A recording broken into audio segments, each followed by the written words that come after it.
one question I guess I would always Here have we go is with the what questions. what type of support system do you have now? Meaning, hey, am I getting back into my workaholism? This is less of an open-ended question, but like, what are the type of support system, mentors, things like that do you have that are also in the restaurant business that are helping you through this?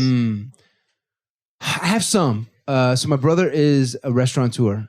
He does own some restaurant. He's been doing it for a long time, so he does have good experience. 8 restaurants? 7 now. 7. He closed one of them down. Yeah. So Mutaz. He's been helping me quite a bit. So that's good. That's really good. And my wife reminds me, did you ask Mutaz? I'm like, no, I didn't. I'm like, yeah, why am I not asking him? And then the chef here is, like I said earlier in the beginning of the podcast, he's a prominent chef. He's got 2 decades of experience. So this guy's actually oftentimes, even though I'm the boss, quote unquote, I'm turning to him a lot to give me advice, which is actually, I think, a good boss. It's like, yo, he's asking me for an answer for something. I'm like, advise me. What would you do? He's the head coach and you're the owner. Yeah, like kind of, right? Team. Yeah, that's a good way to think about it. Yeah. So, so I have some of that. And then an important part of my life is therapy and men's group. So I go to something called MKP, the Mankind Project. It's a men's group therapy. We go there, we support each other. We do a lot of the guys who there. You'd love it, Billy. I went to a couple sessions. Sounds great. Yeah. I think you'd thrive there. I mean, a lot of the guys who are there are therapists themselves. You know what I mean? Like this is them doing their own work on themselves. Yeah. So my dearest friends are just therapists who are there, and we sit in group together. So I must say, like, those guys have all been reaching out to me, like, hey, we're not hearing from you. What's going on? What's been happening? Why aren't we just, what's going on? Texting. One of them even came to the restaurant. He's like, hey, what's up? Just checking in. How you doing?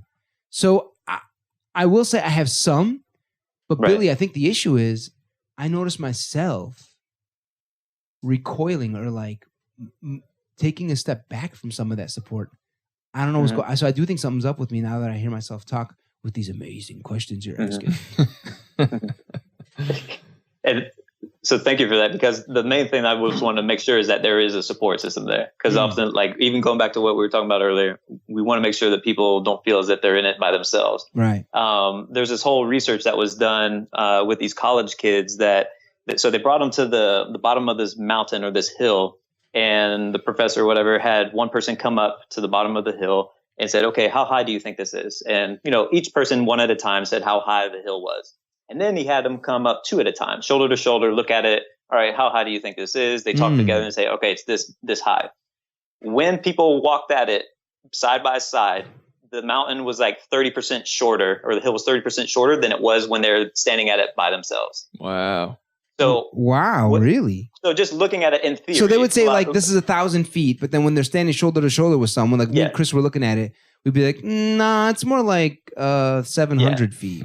Is that right? 30%? Yeah, exactly. So what I do, by twisting that, is saying, hey, look, it makes it say that the mountain, the thing that we're struggling with, or the goal that is up there that we're trying to reach, is much lower and more achievable, easier to achieve when we have somebody beside us or supporting us. Wow. Versus if it's just us there alone.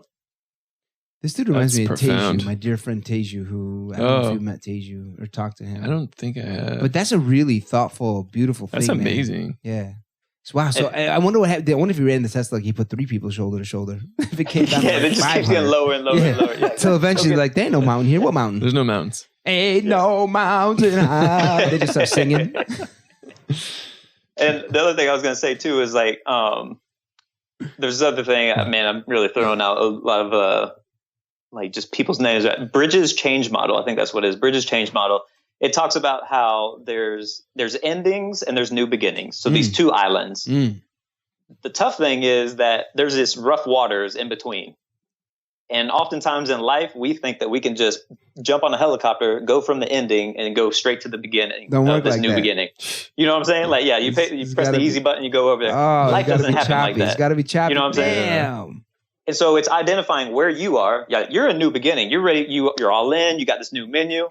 Where are the customers? Where's the staff? Where's everybody else in your support system? They might still be back at the ending, or they might be in this rough water. So what do we do? How do we have conversations with them to say, checking in with them? Hey, where are you? How can I how can I support you? Maybe just making an inch move towards the new beginning, not just picking them up and moving them with you, but we're asking them to bring the brick, not the cathedral, like small step at a time type thing.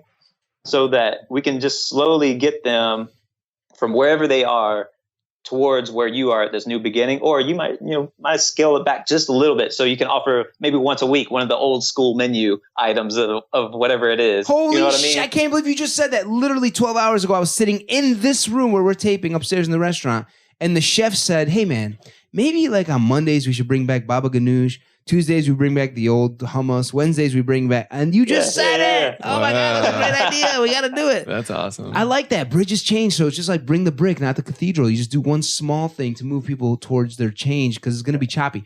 That resonates because, I mean, Billy, I didn't even tell you much about my life. I was an investment banker for 10 years at JP Morgan, and I studied economics at 4 years at University of Chicago. So I was like, in the top institutions, big swing, like I'm everywhere, I'm important and all that. And then As you should be. Right. And then I made a huge shift. And I went into entertainment and comedy and stand-up comedy and podcasting and all this other stuff. And that went on and taking improv classes. That went on for like 6-7 years of all that training and learning and practicing. And it was tough because I had to make income. I was living off of savings. And I kind of started to like find a groove in the last 12 months. And I'm getting booked for shows here and there. I'm much more comfortable on stage. I'm much more comfortable in the podcasting arena. And then right when I started getting okay with it and comfortable, the restaurant opportunity presents itself. I'm like, I think I got to do this. It's the entertainment business, restaurant, being in the restaurant. So I think I can figure out some overlaps.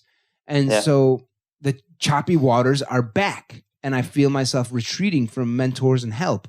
And it's like hearing this, it's like, wait a minute. This is where the mountain and the whole difficulty in this whole process can feel a little bit easier if I have the right people standing shoulder to shoulder with me. Yeah.